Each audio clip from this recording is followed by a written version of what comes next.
Baik Sobat Kelas Pro, selamat datang dan selamat bergabung kembali pada kesempatan kali ini. Sebelumnya perkenalkan sobat-sobat semua, saya Rulas Agustiar. Tentunya pada kesempatan hari ini kita akan sedikit mengulas atau membahas terkait dengan topik yang tentunya tidak asing lagi bagi teman-teman semua, atau mungkin teman-teman juga udah pernah merasakan atau mendengar dari banyak orang.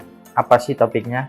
Nah, pada topik kali ini kita akan mengulas terkait umur yang ke-25, di mana tentunya dari teman-teman semua ataupun dari saya sendiri merasakan bagaimana di umur yang 25 ini kita belum mempunyai tabungan, simpenan, ataupun di umur yang 25 ini kita merasakan di mana kita susah untuk mencari pekerjaan, susah untuk menentukan kita ingin bekerja di mana, dan tentunya juga masih banyak lagi kegundahan yang kita rasakan di umur yang ke-25 ini.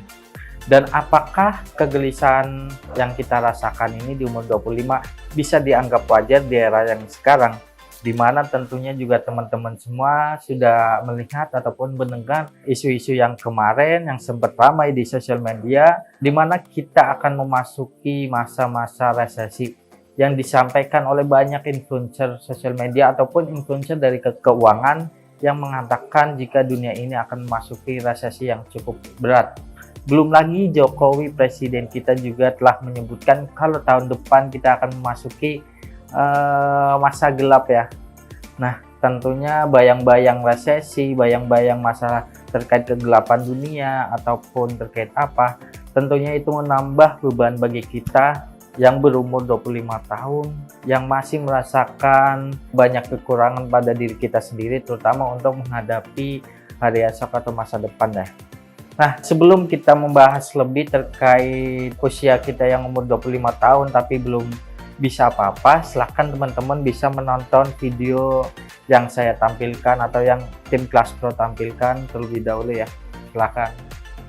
Halo Sobat Kelas Pro, balik lagi di konten Ramadan Bareng Tap. Masih sama dengan saya Dani.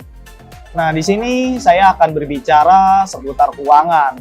Tentunya menarik banget kan kalau kita ngomongin uang, karena siapa sih yang nggak kepingin punya uang atau memiliki uang yang banyak. Tentu sobat di rumah mungkin kepingin kan memiliki banyak uang, kebebasan finansial. Jadi itu akan memudahkan teman-teman juga nantinya ketika teman-teman memiliki uang yang banyak.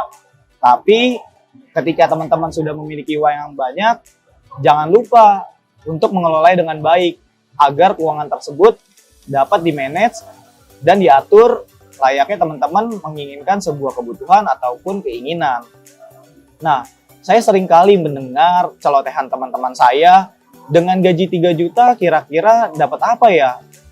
Kira-kira cukup nggak ya dengan gaji 3 juta? Atau bahkan bisa nggak sih ditabung dengan gaji cuma 3 juta?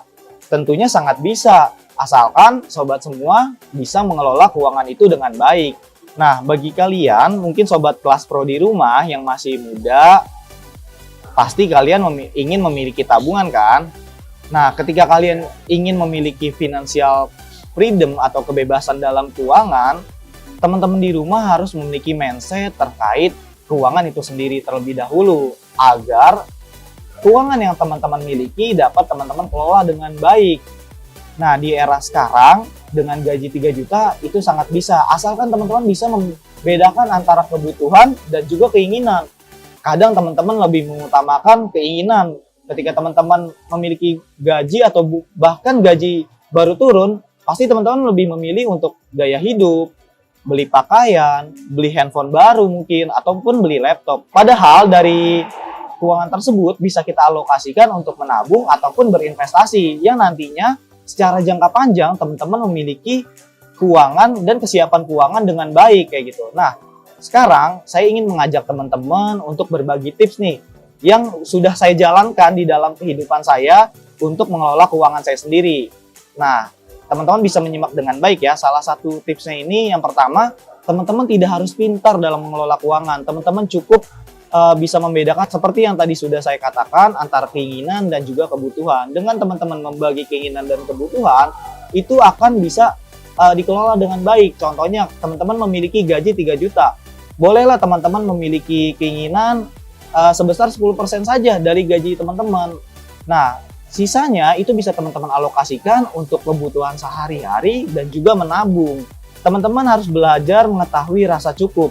Dari gaji 3 juta, ketika teman-teman memiliki rasa cukup, teman-teman tidak harus merasakan kekurangan gitu, karena teman-teman sudah memiliki alokasi-alokasi dari tujuan keuangan teman-teman itu sendiri. Seperti yang tadi saya katakan, teman-teman bisa mengalokasikannya untuk membelikan saham, investasi, ataupun menabung di reksadana, ataupun obligasi. Itu banyak instrumen-instrumen investasi yang sudah dijelaskan oleh video-video sebelumnya. Nanti teman-teman bisa cek di video-video Kelas Pro, linknya nanti saya cantumkan di bawah.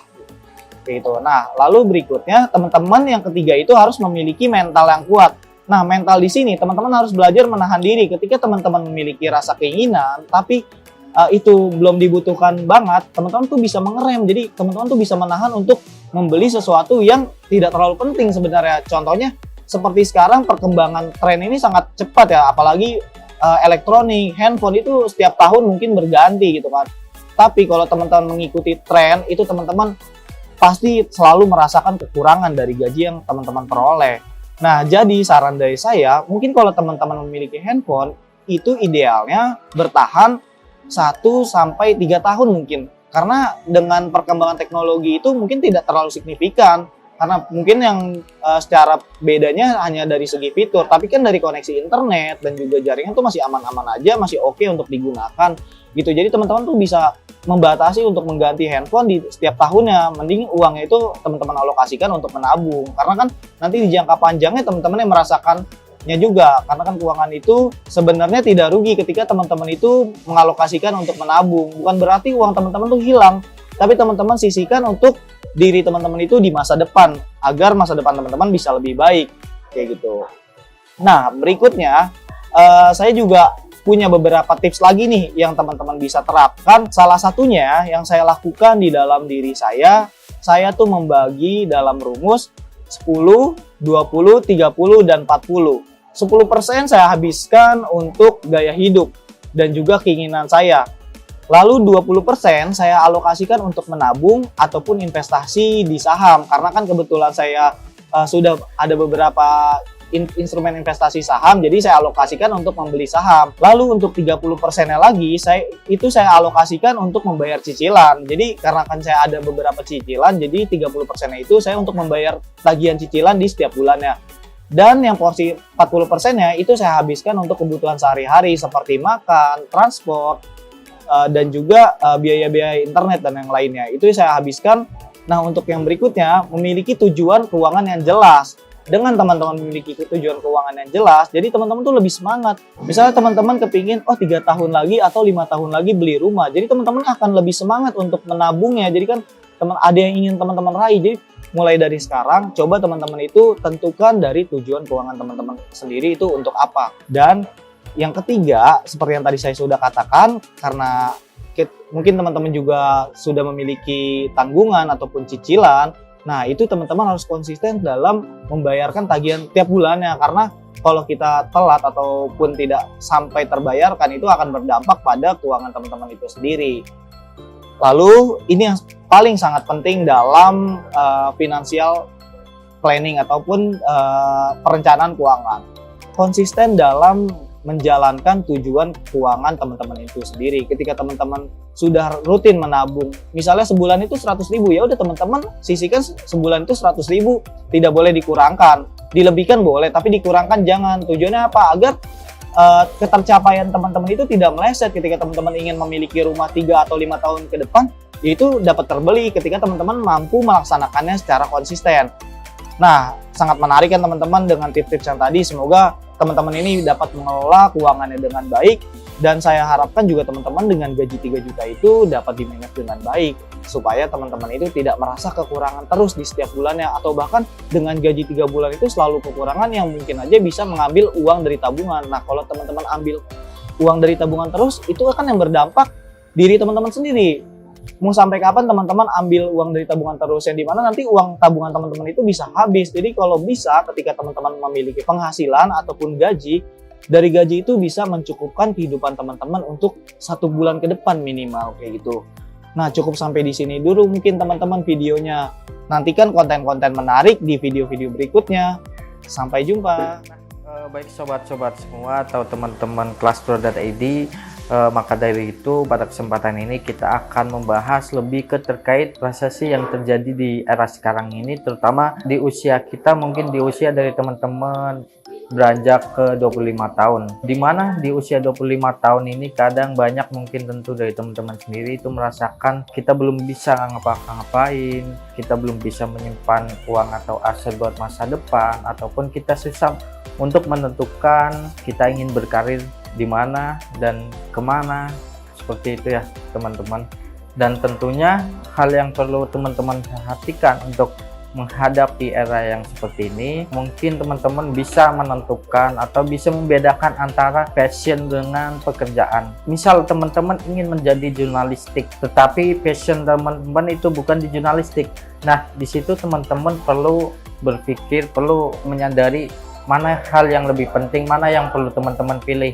Jika teman-teman melihat kondisi sekarang ini yang kita dituntut harus bisa bekerja di bidang apapun, ataupun kita dituntut untuk menguasai skill apapun, tentunya teman-teman perlu diperhatikan. Jika teman-teman ingin bekerja sebagai passion, maka perlu benar-benar mendalami atau menguasai passion yang teman-teman akan jalani ke depannya ya. Dan selanjutnya terkait pekerjaan juga, teman-teman dari sekarang sudah perlu menentukan atau mencari pekerjaan-pekerjaan yang relevan, dan tentunya pekerjaan ini juga dibutuhkan skill yang teman-teman butuhkan nantinya.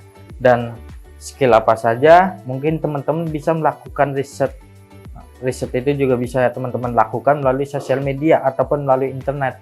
Jadi misal teman-teman ingin bekerja di tahun yang sekarang, akhir tahun ingin melamar pekerjaan, maka teman-teman bisa melakukan riset kebutuhan pekerjaan apa yang sedang dibutuhkan di bulan Desember atau akhir tahun ini atau awal tahun depan, sehingga teman-teman bisa menentukan, bisa mempermudah teman-teman untuk mendapatkan peluang yang besar agar bisa diterima di perusahaan tersebut. Dan yang kedua, perlu melakukan riset terkait dengan dunia perusahaan. Jadi misal teman-teman ingin melamar kerja, maka teman-teman perlu tahu gimana skema lowongan kerja yang diterapkan oleh perusahaan, bagaimana teknik-teknik dalam interview, bagaimana teknik-teknik dalam penyiapan berkas, yang tentunya semua hal itu bisa membantu teman-teman dalam meyakinkan perusahaan agar nantinya teman-teman bisa keterima. Dan yang selanjutnya, teman-teman juga perlu memperhatikan jika perusahaan tentunya membutuhkan skill dari calon karyawan yang benar-benar sudah terbukti. Nah, hal itu bisa teman-teman dapatkan dari pengalaman teman-teman sebelumnya pernah bekerja di mana, atau pernah mengikuti pelatihan apa atau sertifikasi apa. Tentunya hal ini itu bisa sangat bermanfaat sekali bagi teman-teman untuk bisa mendapatkan pekerjaan apa yang teman-teman impikan. Misal teman-teman ingin bekerja di dunia keuangan, tentunya banyak perusahaan yang menuntut teman-teman itu sudah menguasai apa yang diperlukan dalam dunia keuangan. Misal dalam dunia pasar modal, maka teman-teman perlu memahami bagaimana perusahaan efek, bagaimana penjualan terkait obligasi, saham, ataupun lain. Atau tentunya juga terkait dengan teknikal dalam hal menganalisis suatu saham ataupun keuangan. Nah, hal-hal ini juga perusahaan sudah menentukan jika calon karyawan yang ingin bekerja di bidang pasar modal tentunya sudah memiliki sertifikat atau sertifikasi bagi calon pelamar. Nah, sertifikasi ini tentunya teman-teman bisa didapatkan dengan mendaftar pada training provider yang sudah terdaftar di bawah naungan BNSP ataupun melalui di bawah naungan OJK. Salah satunya teman-teman juga bisa mendaftar melalui Classro.id, karena Classro.id juga sudah berkolaborasi dengan berbagai lembaga pelatihan seperti PT TAP Kapital Indonesia, dan Classro.id sudah berkolaborasi dengan lembaga sertifikasi profesi yaitu LSPPM dan banyak lembaga sertifikasi profesi yang lain. Tentunya ketika teman-teman mengikuti pelatihan ataupun sertifikasi, nantinya teman-teman bisa memanfaatkan hasil pelatihan yang teman-teman ikuti dan sertifikasi yang teman-teman peroleh itu untuk mendaftar ke pekerjaan di dunia pasar modal. Nah, sehingga ketika teman-teman sudah mendapatkan pekerjaan, mungkin dengan nilai gaji yang cukup tinggi ataupun nilai gaji berapapun, tentunya teman-teman jangan sampai lupa dengan financial planning, di mana teman-teman juga harus bisa mengatur keuangan yang akan dikeluarkan secara per bulan ataupun per beberapa hari ataupun beberapa minggu. Jadi tentunya ketika teman-teman sudah punya penghasilan sendiri, teman-teman harus pintar mana yang diprioritaskan untuk kebutuhan makan, minum, mana yang diprioritaskan untuk kebutuhan pembelian, seperti kita misal suka mengoleksi pakaian brand-brand tertentu. Nah, teman-teman itu juga perlu mengatur signifikan, perlu benar-benar mengatur secara detail bagaimana teman-teman bisa atau mampu mengelola keuangan itu sendiri. Karena apa? Karena nantinya seperti yang dari awal saya katakan, jika kita sedang ramai ataupun kita emang benar-benar akan menghadapi resesi di tahun ini sampai tahun-tahun yang ke depan. Jadi terkait dengan bagaimana kita mengelola keuangan itu sudah menjadi kebutuhan yang wajib yang perlu kita laksanakan dan perlu kita pelajari dan kita terapkan dalam dunia kerja ataupun dalam kehidupan pribadi, agar nantinya teman-teman juga tidak menyesal di hari kemudian, dan tentunya teman-teman juga bisa membahagiakan orang-orang di sekeliling atau di sekitar teman-teman, baik keluarga ataupun sahabat teman-teman semua. Mungkin itu saja yang dapat saya sampaikan ya ke teman-teman atau sobat Classroom semua terkait dengan bagaimana kita mampu atau menghadapi era resesi yang sedang terjadi di tahun ini ataupun nantinya di tahun-tahun yang akan datang.